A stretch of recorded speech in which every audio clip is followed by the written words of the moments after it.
ওই আমি সান্ডা খাই মুরগির আন্ডা। ইচ্ছিরে লাগছে বহুত ঠান্ডা।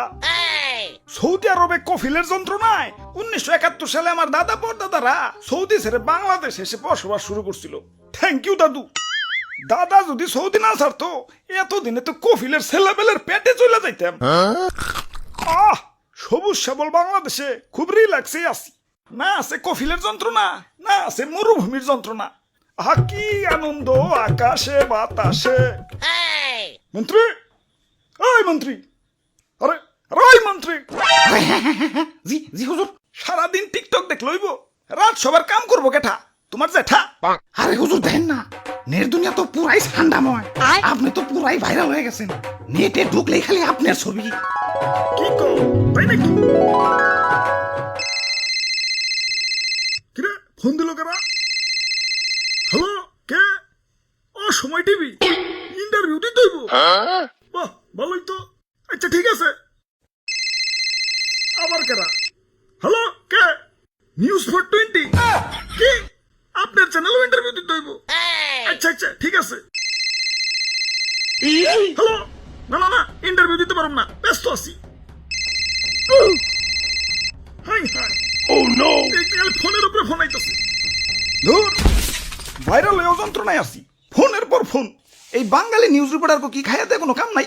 কেউ ভাইরাল হইলি হয়, ওরে নিয়ে নিউজ বানাইতে বানাইতে জগা খিচুড়ি বানাই দেয়। মানুষে পাত দিয়েও সারা পারে না, ওইটাও নিউজ হয়ে যায়। বাবাই খালি নিউজ রিপোর্টাররা না, ইউটিউবাররাও।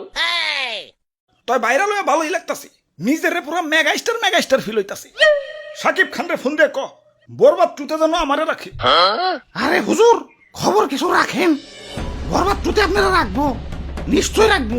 তো এই অ্যাক্টর হিসেবে না, খাবার টেবিলের খাবার হিসেবে। কি কও তুমি?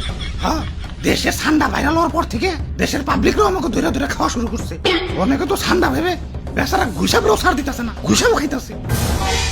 কও কি সৌদির কফিল কি বাংলাদেশে বললো নাকি? হুজুর এই মাত্র খবর পাইলাম, সুলতান ডাইনে ঠান্ডা বিরিয়ানি চালু করছে। এতক্ষণে কাম হইছে, বংশ তো নির্বংশ হয়ে যাইব।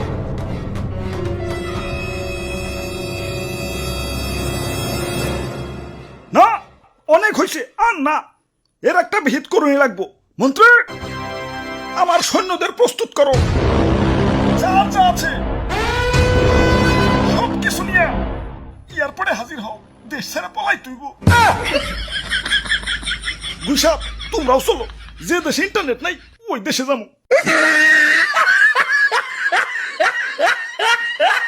দাদু, ওয়েদারটা সুন্দর না? পিকনিক করবার মন চাইতেছে। ওরে বাপুরে, আমি এর মধ্যে নাই। ইয়া গতবার আমাদের দিয়ে মুরগি চুরি করাইছিলে, ইয়া ধরা পইরা কি দৌড়ানি ডাই না খাইছি।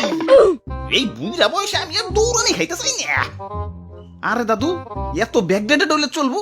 মুরগি দিয়ে পিকনিক করার যুগ এখনো আছে নাকি? ফেসবুক চালাও না নাকি? বুঝছি ভাই, চাচা সান্ডা দিয়ে পিকনিক করবেন তো সেই মজা ভাই। কিন্তু সান্ডা পামো কোনে? সান্ডা তো মরুভূমিতে থাকে। এখন এই গরমে কি মরুভূমিতে যাবো নাকি? আরে দাদু, ঠান্ডা ধরতে আবার মরুভূমিতে যাওয়া লাগে নাকি? বাংলাদেশের জঙ্গলেই তো অভাব নাই। তাহলে তাহলে তাড়াতাড়ি চলেন ভাই, দেরি করুন যাবো না, আগে সান্ডা ধরে নিয়ে আসি।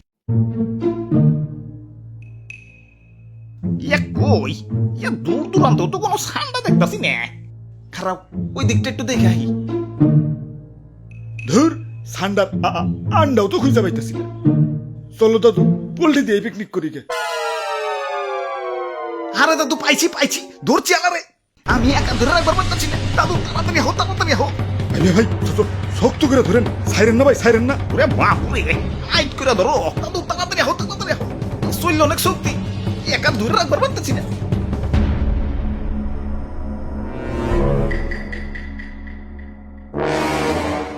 ওরে বাপুরে, ইয়া কেমন জানি দেখা যায়।